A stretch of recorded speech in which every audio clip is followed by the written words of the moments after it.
If a woman achieves her perfect state of motherhood and no children are around to experience it, did it really happen? I'll preface this all by saying to my dearest, darling, schmoopy husband, honey, if you're listening, it's not that I want a third child, it's just that I sort of want a third child. But before you pass out, of course I really don't want a third child. It's just sort of a battle between my rational thinking skills and my id or my superego and mothering intuition, backed up by an innate need for validation and a fear of my own inadequacy, plus wanting a do-over. Clear? Here's the truth of the matter. We're done having kids, and I've been happily done with the having of the kids. We wanted to finish making babies by the time we were in our early 30s, which we did. We have 2 boys, a condition of parenthood that I, in all seriousness, refer to as man-to-man defense. I'm not looking to start playing zone, and all semblance of basketball knowledge here. But emotionally speaking, my reptilian brain, which is incapable of higher thought, but is excellent at parcel tongue, keeps hissing at me, babies, babies. Apparently, this part of my brain approaches the entirely resolved question of more children sort of the way Joey on the show Friends approaches the failed Thanksgiving meat trifle. Jam, good. Custard, good. Meat, good. Or in this case, my husband's genes, good. My genes, good. Our boys, good. More children, even better. I love children, and I especially love our children. And I love being their mother. What's causing the whole parcel tongue mixed signal baby wanting thing right now has very little to do with an actual additional baby, and more to do with the fact that I've loved mothering them more in the past 6 months than I ever have. And that makes me, frankly, sort of angry and sad, and it makes me want to either have another crack at this whole thing with a new baby, or figure out how to shove the 2 kids we've got back into the womb and get a do-over, but only if we could make that not creepy. It's just this. I knew we'd have to be a 2-income family, and I was okay with that. I know that there are people out there who make it work without 2 incomes, and I know this because they have all spent years telling me how possible it is. But in reality, we never did figure out how we could make that work without either involving an organ grinder and a monkey, or having me learn how to make our own soap and be okay with the children going barefoot in the wintertime. Because neither the monkey nor the soap seemed feasible, I worked, and it was okay. I mean, I had the occasional existential crisis, and I even wrote a very emotional essay, which I am not reading right now, about how much harder it is to hear about your kid's day from someone else than you really think it's going to be.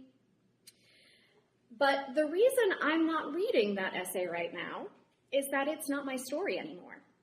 Because about 6 months ago, I quite literally woke up one morning and I realized that all of this was both really well planned and completely unintentional. I never intended somehow for our boys to get to kindergarten and 2nd grade and not have me at home. I always assumed that we'd figure out a different way, one that was better for us, and that I'd be able to at least pick them up at school every day. And no, rushing into the extended day program at 5 o'clock with a low-level work-induced annoyance aneurysm throbbing behind my eye wasn't exactly what I had in mind. I never intended to feel like I was squeezing the big, important moments of mothering into itty little tiny spaces of the day. And on that morning, when I woke up and I realized where we were as a family, how many years of that had passed, I finally understood that it was never going to change, unless I changed it. So, overlooking the probability that we would still need an organ grinder and a monkey, I did this incredibly stupid, brave, stupid thing, and I walked into my boss's office and I told her I didn't work there anymore.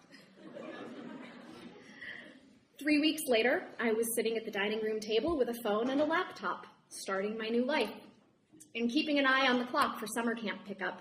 No extended day. It didn't magically fix everything, but it made the small spaces for mothering bigger. It made things wider. And we are happier people, all of us, because of it. But now that I'm here working around the mothering instead of mothering around the working, my boys are still big.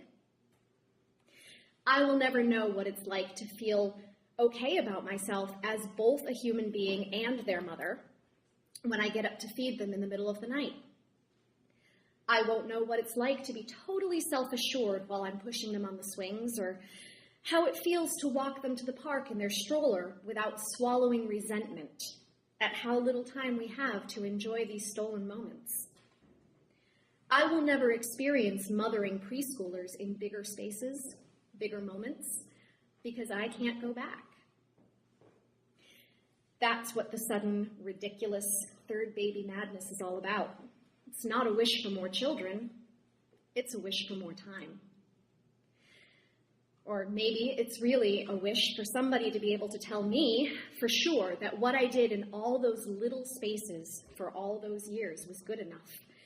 That even though I am now finally living a version of motherhood that is far, far closer to what I envisioned 8 years and 1,000 changed plans ago, the version of motherhood that I fought for and lived and embraced and struggled against for all those years wasn't actually less.